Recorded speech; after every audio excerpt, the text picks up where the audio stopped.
out to Hurricane Melissa, which is bringing life-threatening conditions to Jamaica right now. First warning meteorologist Cam Tran kicks off our team coverage of this historic storm. And Cam, we knew this was going to be one of the most powerful storms ever to make landfall, but as we were watching it, it has been breathtaking and horrifying in some cases. It really is terrifying when you take a look at the satellite imagery when that system made landfall. What we're looking at now is a live look on the eastern side of Jamaica.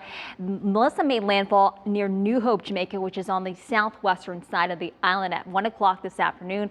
It made landfall as a Category 5 hurricane with winds of 185 miles per hour. Pressure was 892. So at landfall, Melissa tied Dorian as the second strongest hurricane at landfall. In terms of the pressure, it was actually tying the Labor Day hurricane of 1935 as the first. So in terms of pressure, it's ranked first. In terms of the winds, it ranked second, but still powerful hurricane. Melissa right now has winds of 145 miles per hour. It's still right over Montego Bay there in Jamaica. The pressure has gone up, so it's weakened a bit because it moved over the really mountainous terrain there on the western side of Jamaica. Moving to the northeast at 8 miles per hour. Once it leaves Jamaica, it's actually going to pick up some forward momentum and speed. So it's expected to make another landfall overnight into early tomorrow morning over the eastern portions of Cuba, likely as a Category 4 system. And then again, it's going to pick up some steam even as it goes over Cuba and then likely make another landfall somewhere on the southeastern Bahamas by Wednesday afternoon. It will weaken quite a bit once it moves over the Bahamas and eventually heading northeast towards Bermuda as we go into late Thursday into early Friday morning, likely as a Category 2 storm. So we're not quite done with Melissa yet. Still expecting some major impacts over eastern Cuba. We could see some catastrophic flash flooding there as well. But again, unfortunately, Melissa still over Jamaica right now, causing quite a bit of damage. Back here home, quiet weather, lots of treats in the forecast, including a big cold front that will bring us a nice cool down. I'll talk more about that in less than 10.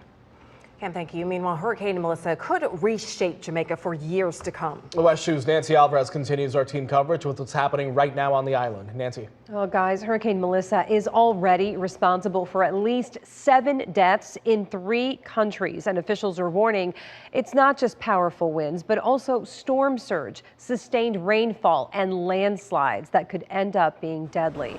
Now, as Cam mentioned, it made landfall just after 1 o'clock this afternoon in the southwestern part of the island.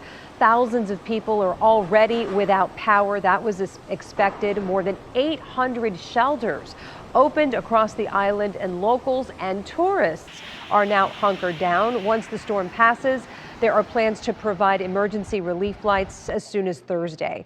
One restaurant owner in Mandeville describes the moments before landfall. We're seeing sea rising up to 15 feet above, going over walls and going over houses in Alligator Pond. This is going to be a very dangerous storm.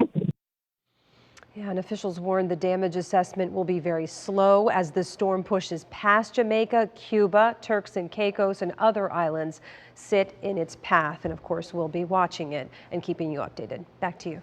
All right, Nancy, thank you. The First Warning Weather Team has been tracking Melissa from the very beginning and will continue to do so.